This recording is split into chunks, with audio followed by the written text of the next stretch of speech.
जय शू की। मैं हूँ प्रियंका डामोर और आप देख रहे हैं रेडियो वेरितास एशिया की हिंदी सर्विस। कलिसियाई समाचार में आप सभी का स्वागत है। कलिसियाई समाचारों में प्रमुख हैं: कनाडा के ब्रिटिश कोलंबिया में 2 और कैथोलिक चर्च जलाए गए। म्यांमार के कार्डिनल बो ने हिंसा को समाप्त करने का आह्वान दोहराया। दुनिया में कोविड-19 से मरने वाला हर तीसरा जेसुइट भारतीय। नन को बहाल करने से वेटिकन का इनकार, हंगामा। केरल सरकार ने रविवार को 15 लोगों के साथ चर्च खोलने की दी अनुमति। केरल की नींबू पानी और आइसक्रीम बेचने वाली महिला बनी पुलिस अफसर। ओशो बानी सोसाइटी ने उत्तर पूर्व भारत में स्थायी आजीविका को बढ़ावा देने के लिए राहत सामग्री वितरित की। एसएसपीएस संस्थान की धर्म बहनें कोविड के दौरान लोगों तक पहुंचा रही है सहायता। सामुदायिक विकास कार्यक्रम के माध्यम से मुंडा जनजातियों को अपनी सेवाएं पहुंचा रही है होली स्पिरिट की धर्म बहनें। कंधमाल की विधवा बनी front line Covid worker. Bhopal के आर्चबिशप लियो कॉर्नेलियो ने कहा, कोविड सहायता चर्च में समाज के विश्वास को करती है पुनर्स्थापित। अब जानते हैं समाचार विस्तार से। कनाडा के ब्रिटिश कोलंबिया में 2 और कैथोलिक चर्च जलाए गए।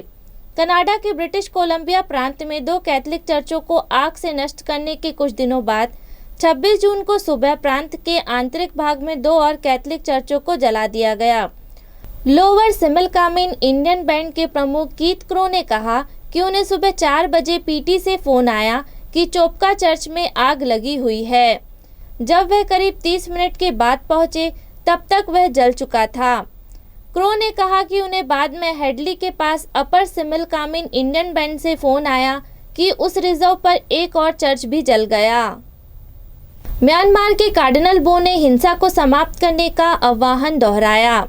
म्यांमार के कार्डिनल चार्ल्स मांग बो ने हिंसा को समाप्त करने की अपील की क्योंकि संघर्षग्रस्त दक्षिण पूर्व एशियाई देश में हजारों नागरिक अपने घरों से भाग गए हैं और अभी भी भाग रहे हैं।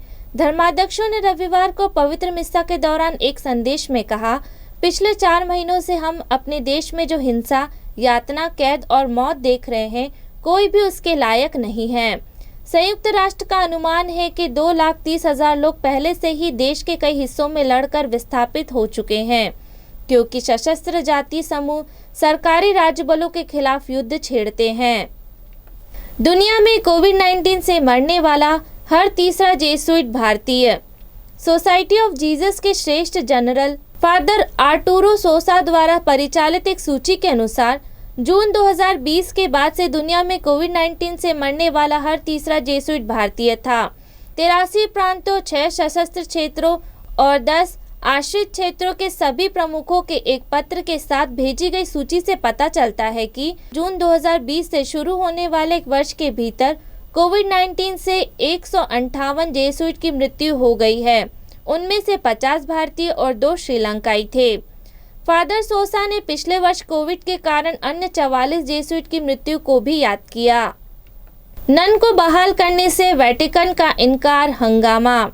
एक सेवानिवृत्त न्यायाधीश और भारत का राष्ट्रीय महिला आयोग एक नन के निष्कासन की पुष्टि करने वाले वेटिकन के एक फैसले को वापस लेने की मांग कर रहे हैं। केरल में फ्रांसिकन क्लैरिस्ट कांग्रीगेशन की सदस्य सिस्टर लूसी कलापुरा एक नन की मुखर वकील रही हैं, जिन्होंने जालंधर के बिशप फ्रैंको मुलक्कल पर बलात्कार का आरोप लगाया है। सितंबर 2018 में उसने अपनी धार्मिक मंडली के आदेश और बिशप के खिलाफ एक सार्वजनिक प्रदर्शन में भाग लिया। सिस्टर लूसी कलापुरा ने कहा, उन्होंने मेरी अपील को अन्यायपूर्ण तरीके से खारिज कर दिया है। मेरी बात सुने बिना उन्होंने बिना ट्रायल के फैसला लिया है। उन्होंने मुझे निशाना बनाया है। सिस्टर लूसी ने बताया, हर कोई जानता है कि मंडली ने मुझे बर्खास्त करने का निर्णय केवल इसलिए लिया है क्योंकि मैं फ्रैंको मुलक्कल के खिलाफ विरोध प्रदर्शन में शामिल हुई, जिन्होंने कथित तौर पर एक साधारण विनम्र गरीब नन का यौन शोषण किया था। केरल सरकार ने रविवार को 15 लोगों के साथ चर्च खोलने की अनुमति दी। केरल सरकार ने चर्च और अन्य पूजा स्थलों को रविवार को सिर्फ 15 लोगों के साथ खोलने की अनुमति दी है। दक्षिण भारतीय राज्य में कोरोना वायरस महामारी की स्थिति की समीक्षा के लिए मुख्यमंत्री पिनराई विजयन की अध्यक्षता में एक बैठक में यह निर्णय लिया गया। बैठक में राज्य में लॉकडाउन प्रतिबंधों में ढील नहीं देने का फैसला किया गया, क्योंकि परीक्षण सकारात्मकता दर 10% से नीचे नहीं गई है। केरल की नींबू पानी और आइसक्रीम बेचने वाली महिला बनी पुलिस अफसर।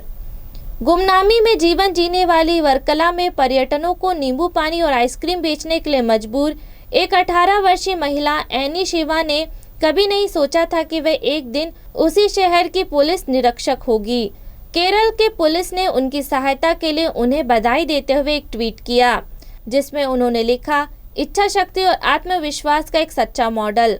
अपने पति और परिवार द्वारा छोड़े जाने के बाद अपने 6 महीने के बच्चे के साथ सड़कों पर छोड़ी गई 18 वर्षीय लड़की वर्कला पुलिस स्टेशन में सब इंस्पेक्टर बन गई। एनी शिवा, जो अब 31 साल की है, वर्कला पुलिस स्टेशन में प्रोबेशनरी सब इंस्पेक्टर के रूप में नियुक्त हुई है।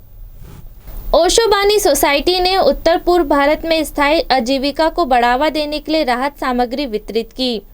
त्रिपुरा में फैले कोविड-19 के मद्देनजर ओशो बानी सोसाइटी और एनजीओ पूर्वोत्तर भारत में डिवाइन वर्ड मिशनरी द्वारा प्रबंधित स्टाइलर मिशन जर्मनी और सेंट गैब्रियल ऑस्ट्रिया के सहयोग से गरीबों और जरूरतमंदों लोगों तक पका हुआ भोजन, सूखा राशन सामग्री और अन्य पीपीई सामग्री आदि पहुंचा रहे हैं। मार्च 2020 में भारत में कोविड-19 के प्रकोप के बाद से आज तक उत्तर पूर्व भारत में डिवाइन वर्ड मिशनरी YWK जैसे समान विचारधारा वाले संगठनों और अन्य स्वयंसेवक Shri Prashant, father Valentine, father Ivan, father Antony J, father Sushil, father Jeevan SVD, Osho Bani society के निर्देशक के नेतृत्व में विभिन्न संस्थानों पर राहत सामग्री वितरण में शामिल रहे हैं। SSPS की संस्थान की धर्म बहनें कोविड के दौरान लोगों तक पहुंचा रही हैं सहायता। दूसरी लहर के दौरान कोविड-19 लॉकडाउन ने हमारे देश के लोगों के लिए बड़ी दहशत और मुश्किलें ला दी हैं। कई जीवन को नष्ट किया है। आर्थिक संकट, नौकरी छूटने ने आम लोगों के लिए, विशेष रूप से प्रवासी श्रमिकों, दैनिक वेतन भोगी श्रमिकों, किसानों, घरेलू कामगारों और अन्य लोगों के लिए जीना मुश्किल कर दिया है। पवित्र आत्मा सेविका संस्थान गुवाहाटी प्रोविंस की धर्म बहनें घरेलू कामगारों के साथ काम कर रही हैं। SSPS संस्थान गुवाहाटी के विभिन्न स्थानों पर घरेलू कामगारों को भोजन किट वितरित करती हैं। इसने 6 गांवों में 3 दिनों में 245 परिवारों के लिए भोजन किट वितरित किए हैं। घरेलू कामगारों के साथ साथ जरूरतमंदों की मदद के लिए 30 गांवों तक पहुंचने की उम्मीद है।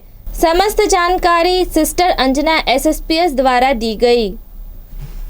सामुदायिक विकास कार्यक्रम के माध्यम से मुंडा जनजातियों को अपनी सेवाएं पहुंचा रही हैं होली स्पिरिट की धर्म बहनें। मुंडा जनजातियों को छोटा नागपुर क्षेत्र से त्रिपुरा में स्थानांतरित किया गया है। वे राजाओं के समय में त्रिपुरा में सस्ते मजदूरों के रूप में आए थे। मुंडा गांव भारत बांग्लादेश की सीमा के आसपास होली स्पिरिट कॉन्वेंट से बेलेनिया 8 किलोमीटर दूरी दक्षिण त्रिपुरा में स्थित है। गांव के ज्यादातर लोग अपनी आजीविका के लिए दिहाड़ी मजदूरी पर निर्भर हैं। बेलेनिया में होली स्पिरिट सिस्टर शिक्षा के माध्यम से और परिवारों में जाकर बच्चों की परवरिश कर रही हैं। सिस्टर हर शनिवार गांव जाती हैं। कंधमाल की विधवा बनी फ्रंट लाइन कोविड वर्कर। आशा लोटा सभी धर्मों के लोगों की मदद करने वाले एक फ्रंट लाइन कोविड योद्धा के रूप में कार्य करती हैं। 2008 में उड़ीसा में ईसाई विरोधी हिंसा में उनके पति की बहादुरी से मौत ने उन्हें समाज की सेवा करने के लिए प्रेरित किया। विक्रम नायक की 46 वर्ष की विधवा ने 23 जून को अंतर्राष्ट्रीय विधवा दिवस पर बात करते हुए कहा, मेरे पति को यीशु को देखने के लिए मौत का कोई डर नहीं था, क्योंकि कट्टरपंथियों ने उन पर हमला किया था। हिंदू कट्टरपंथियों ने नायक से कहा कि अगर उसने कैथोलिक धर्म को त्याग दिया तो वे उसकी जान बख्श देंगे। नायक कंधमाल जिले के त्यांगिया गांव में मारे गए 7 ईसाइयों में से थे, जो 2008 की हिंसा में सबसे ज्यादा मौतें थी। भोपाल के आर्चबिशप लियो कॉर्नेलियो ने कहा, कोविड सहायता चर्च में समाज के विश्वास को करती है पुनर्स्थापित। भोपाल के आर्चबिशप लियो कॉर्नेलियो ने Aid to the Church in Need को बताया कि धार्मिक आधार पर नागरिकों को विभाजित करने की कोशिश कर रहे राजनेताओं द्वारा ध्रुवीकरण की बयानबाजी के बावजूद महामारी ने समाज के सभी हिस्से के लोगों को एक साथ काम करने के लिए प्रेरित किया। महामारी ने भारत के लोगों को फिर से एक साथ ला दिया है। भोपाल और अन्य जगहों पर लोग भोजन, आश्रय, चिकित्सा सहायता और कई अन्य चीजों की आपूर्ति के लिए सेना में शामिल हो गए हैं। मध्य प्रदेश राज्य की राजधानी भोपाल सहित ईसाइयों और चर्चों पर हमले बढ़ गए हैं, जहां फरवरी में अलीराजपुर में 100 लोगों की भीड़ ने एक पूजा सभा पर हमला किया, मंडली के सदस्यों की पिटाई की और फर्नीचर तोड़ दिए। आर्चबिशप लियो कॉर्नेलियो ने कहा, यह राजनीति है, धर्म नहीं। राजनेता समाज में विभाजन पैदा करने और उससे चुनावी फायदा उठाने के लिए कानून बनाते हैं। इसी के साथ कलीसियाई समाचार समाप्त हुए। अगली बार फिर मुलाकात होगी नई खबरों के साथ। नमस्कार।